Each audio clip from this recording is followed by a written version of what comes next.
المبعوث رحمة للعالمين وعلى آله وأصحابه ومن تبعه بإحسان وإيمان إلى يوم الدين. ربنا اغفر لنا ولإخواننا الذين سبقونا بالإيمان ولا تجعل في قلوبنا غلا للذين آمنوا ربنا إنك رؤوف رحيم. اللهم أرنا الحق حقا وارزقنا اتباعه وأرنا الباطل باطلا وارزقنا اجتنابه. رب اشرح لي صدري ويسر لي أمري واحلل عقدة من لساني يفقه قولي. بەڕێزان و خۆشەویستان، مامۆستایانی بەڕێز، قوتابیانی خۆشەویست لە هەر شوێنێکن، لە هەر ماڵێکن، لە هەر گوند و شار و مەملەکەت و وڵاتێکن کە ئەم لایفە دەبینن و بیسەر و بینەری ئەم دەنگە و ئەم دەرسەن، پێتان دەڵێن ئەسسەلام عەلەیکم وەڕەحمەت الله وبەرەکاتوه. سەرەتا بەندە لە خزمەتاندا زۆر خۆشحاڵم و سوپاستان دەکەین بۆ بیسەریتان، بۆ جێگرتنتان، بۆ ئامادەبوونتان لەم دەرسە بە پشتیوانی خوای گەورە بە هەموو لایەکمان و بەیەکەوە لە خزمەتی ئەم پەرتووکە نایابە دەبین، لە خزمەتی دەرسێکی زۆر گرنگ دەبین لە ژیانی خۆماندا، دەرسێکی عەمەلی، چونکە بابەتی فقه بابەتێکە پەیوەندی بە ژیانی ڕۆژانەی ئێمەوە هەیە، پەیوەندی بە هەڵس و کەوتەکانی ئێمەوە هەیە، پەیوەندی بە ورد و دریشتی ژیانی ئێمە لە تیجارەت و بازرگانی و معاملە و عیبادات و هەڵس و کەوتەکان و هەموو ئەو بابەتانەوە هەیە. لەبەر ئەوە بەڕاستی گرنگیەکی زۆری هەیە. ئینشاءالله ئومێدەوارین هەم من سوود لە ئێوەی بەڕێز و خۆشەویست وەربگرم و ئێوەی بەڕێز و خۆشەویستیش سوودمەند بن لەو بابەتانەی کەواشی دەکرێتەوە. سەرەتا بەڕێزان و خۆشەویستان، ئەوەی کە ئێمە باسی دەکەین یاخود دەیخوێنین پەرتووکەکە یا قوتابێکە بە ناوی مەتن الغایەة والتەقریب، یعنی ناوە ڕاستەقینەکەی ئێمە ئەو مەتنە دەخوێنین، ئەو مختصەر مفیدە دەخوێنین، چونکە زۆر ناوی تریشی هەیە بە تایبەتی لە کوردەواری خۆماندا لە ناو ئێمەی ملەتی کورد. ئەم پەرتووکە بە فتح القەریب ناسراوە کە فتح القەریب یەکێکە لە شەرحەکانی ئەو مەتنە. اینجا متن الغایة والتقریبی پێدەگوترێ، متن غایة الاختصاری پێدەگوترێ، متن ئەبی شوجاعیشی پێدەگوترێ. ئەم پەرتووکی یەکێک لە ئیمامەکانە بە ناوی ئەحمەد بن الحوسەین الئەسفەهانی کە بە ئەبوو شوجاع ناسراوە لە 433 هیجری لەدایک بووە، 593 هیجری وەفاتی کردو. ئەمزان بەڕێزە ئەم پەرتووکەی داناوە لە مەزهەبی ئیمامی شافعی ڕەزا و ڕەحمەتی خوای لێبێ.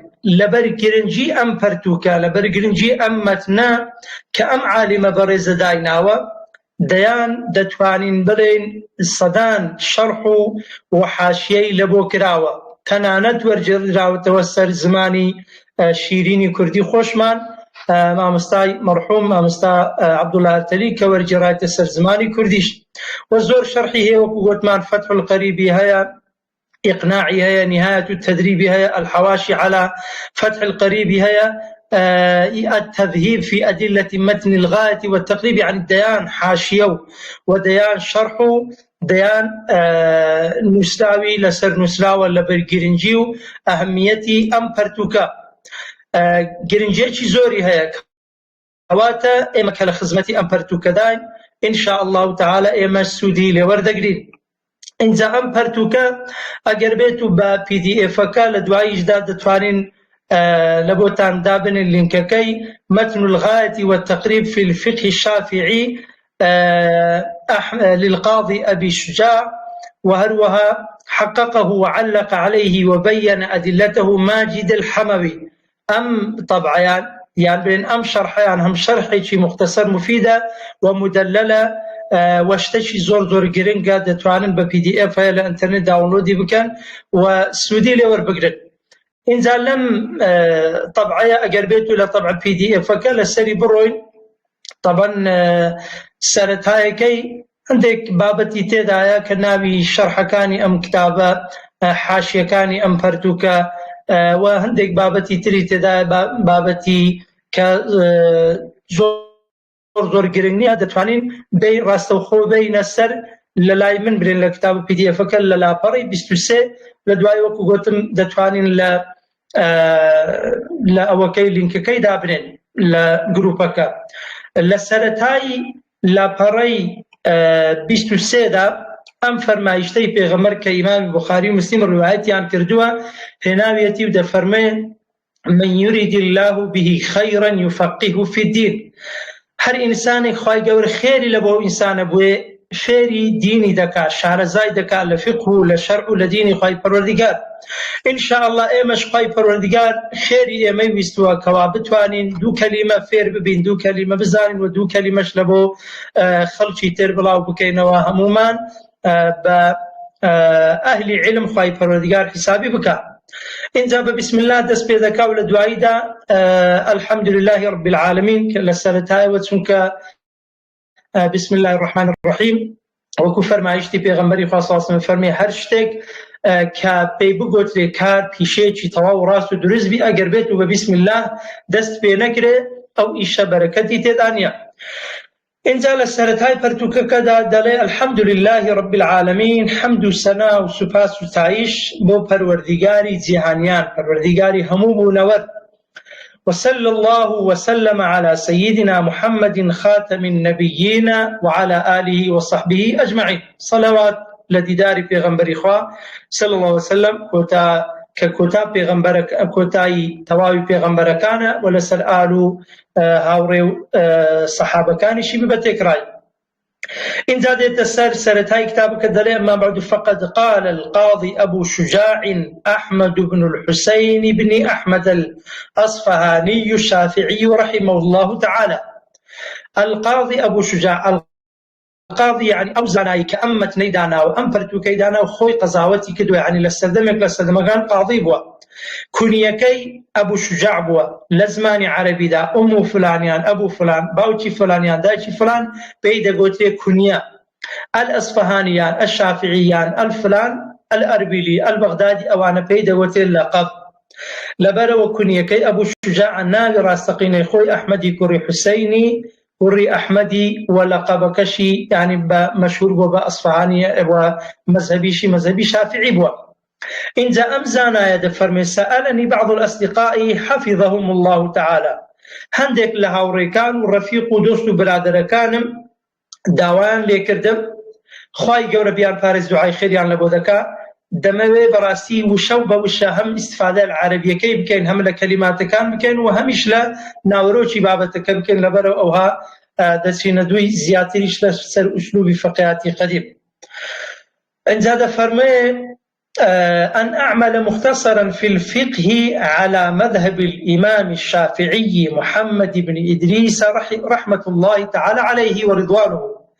دفرمين هندك لدوستو برادر كان هندك لرفيقها كان داوان لكدم كبرتوكيشي زور مختصر كرت لفقه مذهب الإمام الشافعي بنوسم كإمام الشافعي ناوكي خوي طبعا محمد كوري إدريس رحمة الله عليه في غاية الاختصار أو برتوكا ما دون بن بلين أو كو خلاص دبي أو زورة فمي زور كرتا ونهاية الإجازة يعني مختصر مفيدة زور تواوى أوشان أو هم مختصري أو هم كرتية ليقرب على المتعلم درسه ويسهل على المبتدئ حفظه لو أويك أو كسي كداوي فيري علم ببي لبو كتابي خوش ويستكار لبو كساني كداوي فيري علم ببن سهل بي آسان بي يعني قرص نبي فيربوني أو كساني بتايبتي للسرطاوة ديانوي هم لبري شبكة هم تيبقن وهم لبري شبكة وأن أكثر فيه من التقسيمات وحصر الخصال وهذا داوان اللي كردم كبرتوك كتقسيمات زور بي لبروا تقسيمات زورة فروض الوضوء أحكام السنن كان واجب كان أركان كان كلا دعايدا إن شاء الله كعمر باقي بباسي دكي. فأجبته إلى ذلك طالبا للثواب منش والله أوانم دايوة ما بسيش تنها ثواب باداشتي خواهي پروردگار راغبا إلى الله سبحانه وتعالى في التوفيق للصواب وميدش موار رزاما كخواهي قورا بعظمتي خوي برحمي خوي توفيق ما نبدأ لبرقا راست إنه على ما يشاء قدير وبعباده لطيف خبير خواهي قورش لسلهم مشتاق تواناي هيا بعبد بندكاني خوشي لطيف خبيرا. أما أكو مقدمة برزان خوشويستان لسرتها أم برتوكا كواتا سبب هوكاري داناني أم برتوكا كلسرتها ودان دراوا سبب هوكاركي متن الغاية والتقريب سبب هوكاركي أوبوا كهندك هاوڕێکان هەندێک لە دۆستانی ئەم مامۆستا بەڕێزە ئەم زانا بەڕێزە داوایان کردووە پەرتووکێکی کورت و مختصەر و مفید لە ئەوەی قوتابیەکان زوو سەریان لە دەربچی و زوو بتوانن لەبەری بکەن و تێبگەن لەبەر ئەوە ئەم پەرتووکەی داناوە. اینجا دێتە سەر بابەتە فقهیەکە لە سەرەتاوە کتاب الطهارە. کتاب واتە قسم یان واتە بەش، يعني لە بابەتی فقهیدا کتاب زۆر بەکاردێ کە مەبەستی بەشە یان قسمە لێرەدا بە تەهارە دەست پێ دەکا، یعنی هەموو پاک و خاوێنی بە کوردەواری خۆمان باسی پاک و خاوێنی دەکا. لە سەرەتای پاک و خاوێنیشەوە لە باسی ئاو دەکا، لەبەرەوەی هەموو سەرچاوی پاک و خاوێنەکان بریتە لە ئاو. و ئاو طبعاً بەڕێزان و خۆشەویستان لە بۆ زیاتر تەوزیح و معلومات و زانیاری ئاو یەکێکە لە نیعمەتە هەر گرنگەکانی خوای پەروەردگار لەسەر ڕووی زەویدا. لە راپۆرتێک خوێندمەوە بەڕێزان دەڵێ یەک لە کۆی 6 ملیار یاخود 7 ملیار بەشەر لەسەر ڕووی زەویدا 1 ملیار بەشەر ئێستا ئاوی سازگار و خۆشی دەست ناکەوی لە ئەوەی بیخواتەوە بەکاری بینی. لەبەرەوە دەبی ئێمە قەدری ئەو نیعمەتە بزانین و لەبەر ئەوەشە ئەم عالم و زانایە لە سەرەتاوە باسی ئاو دەکا. ئینجا سەرەتایەکەی ئەنواع المیاهی، جۆرەکانی ئاو. چەند جۆر ئاومان هەیە، چەند نەوع ئاومان هەیە. دفرمي المياه مياه جمع مائية، المياه التي يجوز بها التطهير 7 مياه، أو آواني كدرست إنسان شتي بي باك بكاتوا، يعني باكو خاويني بي أنزام ددري 7 مياه حفظ زور أو مالها. الآيني بيروز إسلام دا لشريعتي خواهي قوردا باسي حفظ زور أو كراو، یان دەتوانین لەسەر ڕووی زەویدا ئەو ئاوانەی کە هەن دەبن بە 7 جۆر. یەکەمینیان ماء السەمائی، ئاوی باران. یەکەمین ئاوی باران، ئەو بارانەی کە خوای گەورە بەسەر زەویدا دەیبارێنی ئاوێکی پاک و سازگارە. خوای گەورە لە سوورەی ئەلئەنفال لە ئایەتی 11دا دەفەرمێ وَيُنَزِّلُ عَلَيْكُم مِّنَ السَّمَاءِ مَاءً لِيُطَهِّرَكُم بِهِ. ئێمە لە ئاسمانەوە ئاوتان لە بۆ دەبارێنین بۆ ئەوەی کەوا خۆتانی پێ پاک بکەنەوە، ژینگە و وڵات و مەملەکەت و جلوبەرگ وە تەواوی پاک و خاوێنەکانی پێ ئەنجام بدەن. کەواتە یەکەمین ئاو و پێش هەموو ئاوەکان، لە هەموو ئاوەکان سازگارتر و گرنگتر، لە هەموو ئاوەکان دەتوانن پاکتر بریتە لە ئاوی باران یان ئاوی ئاسمان. دووەمین لەو 7 ئاوانە، یەکەمین گوتمان 7 ئاومان هەیە، 7 جۆر ئاومان هەیە. یەکەمین ئاوی ئاسمان، دووەمین وەماء البەحری، ئاوی بەحر و دەریایەکان. ئاوی بەحر و دەریایەکانیش بە هەمان شێوە ئاوێکە لەو ئاوانێک کە سازگارە و پاک و خاوێنە. دەڵێ سأل رجل رسول الله صلى الله عليه وسلم فقال يا رسول الله إنا نركب البحر ونحمل معنا القليل من الماء. یا گوتی ئەی پێغەمبەری خوا صلی الله علیه وسلم ئێمە زۆر جار سواری کەشتی دەبین و سەفەر و گەشت دەکەین بە کەشتی و بەلەمەکان، بەڵام لە بۆ خواردنەوە ئاوێکی کەممان بەدەستەوەیە. فإن توضأنا به عطشنا، ئەگەر ئەو ئاوە کەمە دەستنوێژی پێ بشۆی لەناو دەریادا، لەناو بەلەم و کەشتەکاندا، ئێمە تینوو دەبین و یعنی معتەل دەبین لە بۆ خواردنەوە. ئەفەنەتەوەضەء بماء البەحر، وتیان ئایا ئێمە بە ئاوی دەریا دەتوانین دەستنوێژەکانمان هەڵبگرین؟ فقال هو الطهور ماؤه الحل ميتته. پێغەمبەری خوا صلی الله علیه وسلم فەرمووی بەحر و دەریایەکان ئاوەکەیان پاک و سازگارە و خاوێنە و مردووەکانیشان حەڵالە. ئەو حەیوانات و گیانلەبەرانێکەوە لە ناو دەریایەکان مردار دەبن ئەوانەش خواردنیان حەڵالە. کەواتە ئاوی دووەم لەو 7 جۆر ئاوانە بریتە لە ئاوی دەریایەکان، لە ئاوی بەحرەکان. سێمینیان، یەکەمینیان گوتمان ماء السەمائی، ئاوی باران، دووەمینیان ماء البەحری، ئاوی دەریایەکان، سێمینیان وماء النەهری، ئاوی ڕووبارەکان. طبعاً ڕووبار لە بەحر و لە دەریایەکان ئاوەکەی کەمترە. ئەوەشان هەندێک لە عولەمان دەفەرمون وەکو دەریایەکان، هەندێکشان دەفەرمون کە ئیجماعی عولەمایانی لەسەرە بەوەی کە ئاوی ڕووبارەکانیش پاکە. اینجا دەفەرمێ وماء البئری، ئاوی بیر، ماء السەما وماء البحر وماء النهر وماء البئر ئاوی چوارەمین ئاوی بیرەکان. بیر ئەوەیە کەوا لە ناو زەویدا لێ دەدرێ، زەویەکان هەڵدەکەندرێ، بەهۆی ئەم هەڵکەندنەوە بە دەستگایە، بە ئامێرە، بە دەستە، بە هەر شێوازێک لە شێوازەکانە. ئاوی بیرەکانیش یعنی ئاوی ژێرزەوی ئەوەشیان ئاوێکی پاکە، ئاوێکی خاوێنە، ئەمەشیان فەرمودەشی لەسەرە.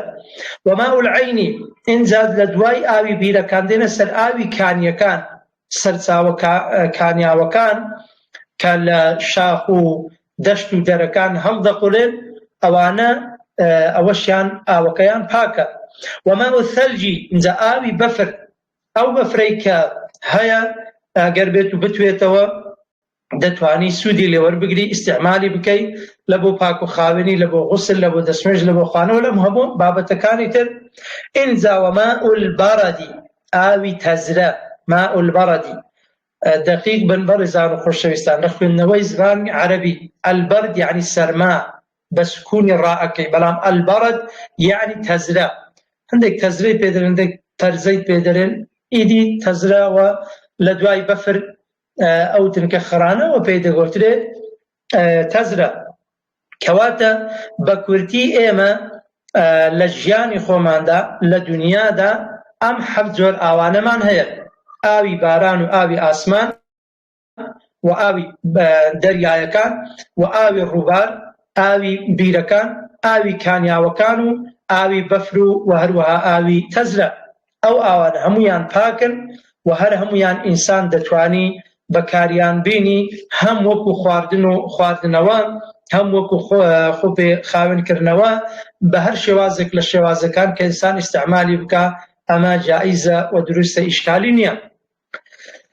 اینجا دێتە سەر بابەتێکی تر بەڕێزان و خۆشەویستان لە دوای تەقسیماتی ئەو حەفت ئاوە. اینجا کۆی ئەو حەفت ئاوانە دەبن بە 4 بەش. کۆی حەفت ئەو ئاوانە یعنی هەر یەک لەو ئاوانە دەبن بە 4 بەش. یەکەمینیان ثم المياه على 4 أقسام. ئاوەکان ئەو ئاوانەی کە باسمان کردن دەبن بە 4 بەش. یەکەمینیان طاهر مطهر غير مكروه استعماله. ئاوێکمان هەیە پاکە و هەروەها شتیشی پێ پاک دەبێتەوە، یعنی دەتوانی هەم بیخۆیەوە، شیوی پێ دروست بکەی و هیچ ئیشکالی نییە، و شتیشی پێ پاک دەبێتەوە، جل و بەرجی پێ دەشۆی، خۆتی پێ دەشۆی، ماڵی پێ پاک دەکەیەوە. غەیر مەکروه استعماله، 3 تایبەتمەندی هەیە: پاکە، شتیشی پێ پاک دەبێتەوە، بەکارهێنانیشی مەکروه نییە، بەکارهێنانیشی زەرەر و زیانی نییە. ئەو ئاوە چ ئاوێکە؟ وهو الماء المطلق. ئەو ئاوەیە کە ئاوێکی صاف و سازگار، یعنی ئاوێکی مطلق، ئاوێک هیچ شتێکی لەگەڵ تێکەر نەکراوە، ڕەنگ و تام و بۆنی نەگۆڕاوە، یعنی بە کوردەواری خۆمان ئاوی صاف و سازگار. ئەم ئاوە یعنی کۆی حەفت ئاوەکانی تر، کۆی حەفت ئاوەکانی کە باسمان کردن دەبن بەو 4 بەشە. یعنی جاری وایە ئاوی ئاسمان ئەو هەیە، جاری وایە ئاوی بیرەکان طاهر مطهر غیر مەکروه، جاروێ ئاوی کانیەکان، جاروێ ئاوی بیرەکان، هەتا ئەخیری. ئەمە بەشی یەکەم، ئاوەکە پاکە و دەتوانی شتیشی پێ پاک بکەیەوە و بەکارهێنانیشی هیچ زەرەر و زیانی نییە. دووەمینیان وطاهر مطهر مەکروه استعماله. ئاوی دووەمینیان ئەو ئاوەیە پاکە وەکو یەکەم.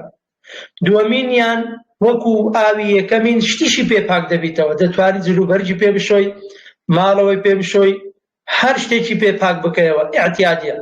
بەڵام جیاوازیەکەی لەگەڵ ئاوی یەکەم مەکروه استعماله، بەکارهێنانەکەی زەرەری هەیە. وهو الماء المشمس. ئەو ئاوەشیان ئەو ئاوەیە کە لەبەر خۆر، لەبەر ڕۆژ، یان تیشتی خۆر ڕاستەوخۆ لێی بدا، ئەم ئاوە زەرەر و زیانی هەیە کە ئینسان بەکاری بینی.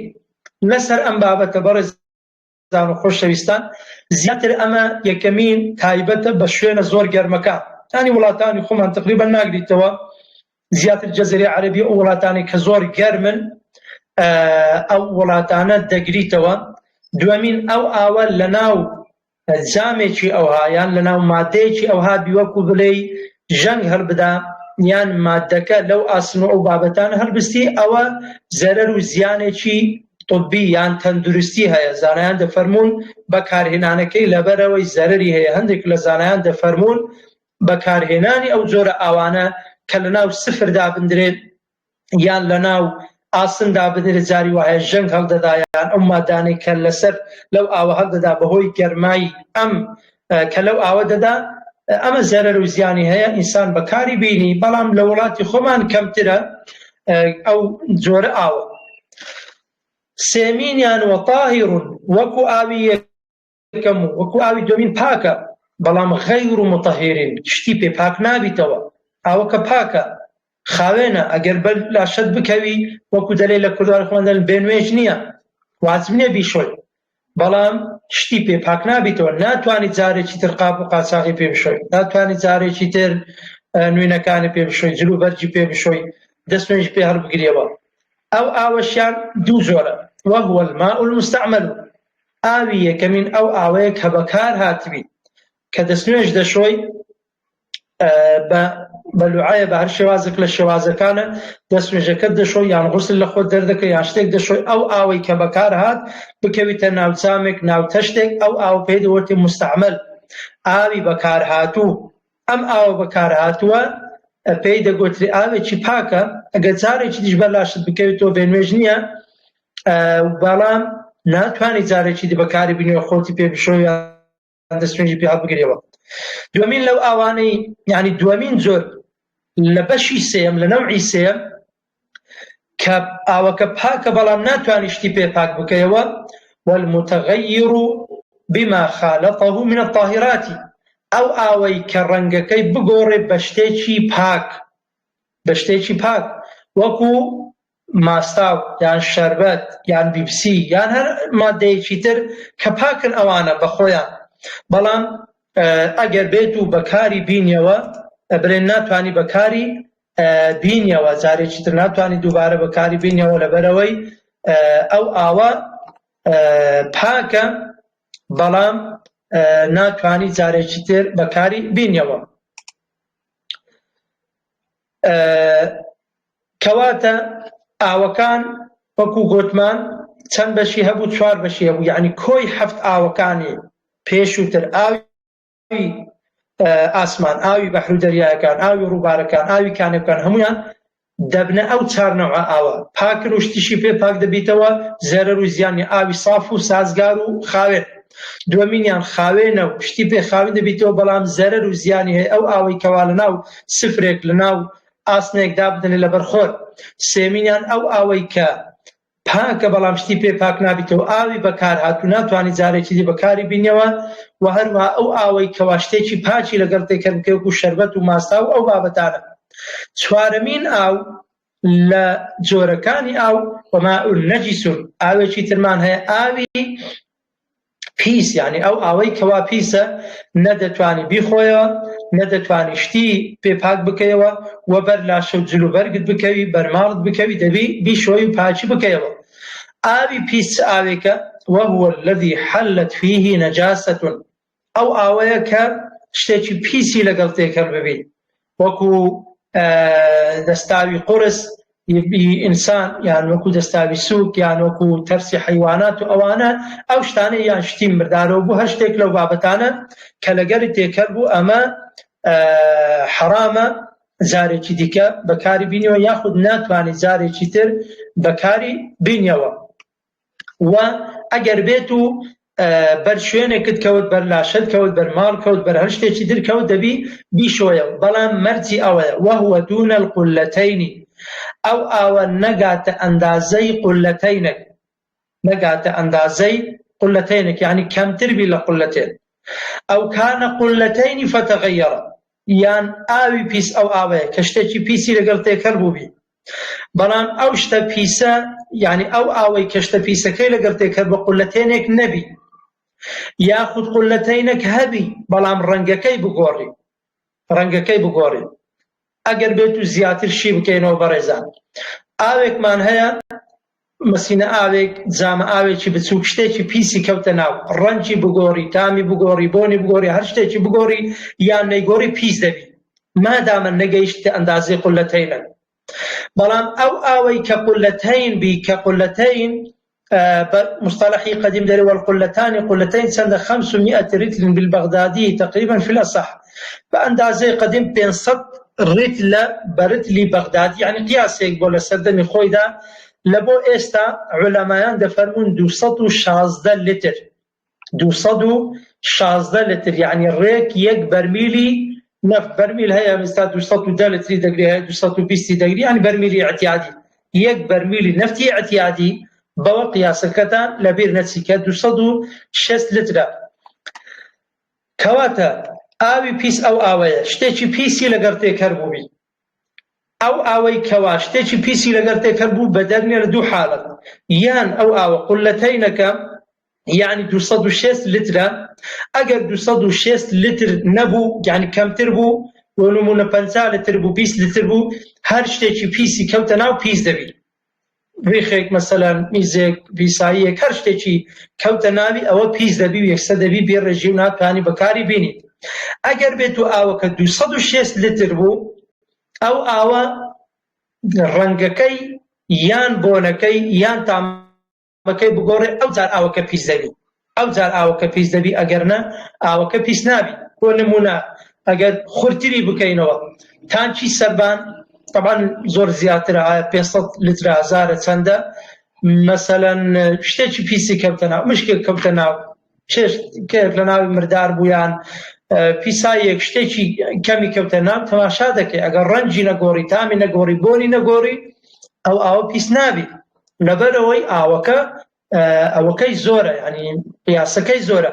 بەڵام ئەگەر بێت و کەم بی مەسینە ئاوێک دە بە ئاوێک يعني ئاوێکی کەم مەسەلەن 10 لترێک 15 لترێک 20 لترێک 6 لترێک 50 لترێک ئەوانە هەر شتێکی پیسی بکەویتە ناو ئەو ئاوە پیس دەبی. کەواتە بەڕێزان ئەوەی کە باسمان کرد لە سەرەتای ئەم بابەتە هەم مقدمەی کتابەکە سەبەب و هۆکاری دانانی کتابەکە لە دواییدا باسی ئاوەکان کە حەزوێر ئەومان هەیە بەدەلیلەوە شەندێک دەلیلەکانیشی جازا لەگەڵ باز دەکەین ئینجا تەواوی ئەو هەفت ئاوانە دەبن بەو چار بەشانە ئاوی پاک و وە پاکەرەوەیە و هیچ زەرەر و زیانی ئاوی پاک و سازگار و صاف ئاوی پاک و شتیشی پێ پاک دەبیتەوە بەڵام زەرەر و زیانی ئەو ئاوی کە لەبەر خۆر گەرم دەبی لەناو ئاسن و سفر و ئەوانە ئاوێک کە پاکە بەڵام شتی پێ پاک نابیتەوە ئەو ئاوی کە بەکارتی نابی جارێکی ناتوانانی بەکاری بینەوە یاخو شتێکی خاوێن وەکو ماستا و شەربەت و ئەوانە ناتوانی جلو بەرجی پێبشی خۆمان دەزانین.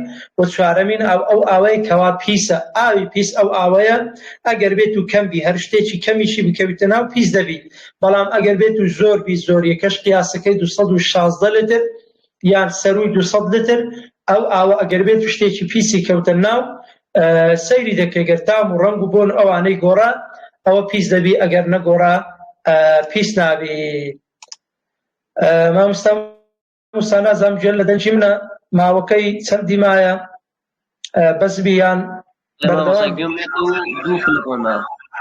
دوو خولەکمان ماوە دە باش ئەو دوو خولەکە هەر دوعای خێر و دەستخۆشی لەبەرەوەی دێنە سەر بابەتێکی ترکەویشان بابەتێکی گرنگە لە ماوەی ئەو دوو خولەکەدا بەڕێزان و خۆشەویستان ئەوانەی کەوا بینەرن ئەوانەی کە بیسەرن هەر سەرنج و ڕەخنە و تێبینی و پێشنیارێکتان هەبی من لە فەیسبووکی خۆم لە نامەی تایبەت هەر پرسیارێکتان هەبی دەتوانین ئێمە سوود لە یەکتر وەربگرین لەبەرەوەی ئەو دەرسە بە هەمومان ئینشاءالله بتوانین سوود بە یەکتر بگەینین. ئەوەی من لە توانامدا هەبی ئەنجامی دەدەم و لە بۆ ئێوەی بەڕێز و خۆشەویست خۆمی پێوە ماندوو دەکەم و هەوڵ دەدەین تەنها مەتنەکە ئەو نەکەین یعنی پێم خۆشە وەکو ئەوڕۆ باسمان کرد ئەگەر ملاحەزەشتان هەبی حەز دەکەم سوود لە ملاحەزەکانی ئێوە وەربگرم مەتنەکەی هەمووی بخوێنینەوە شەرحێکی کورت و پوختی بکەین زائیدەن هەندێک شت ئەگەر پێویستی بە تەوزیحی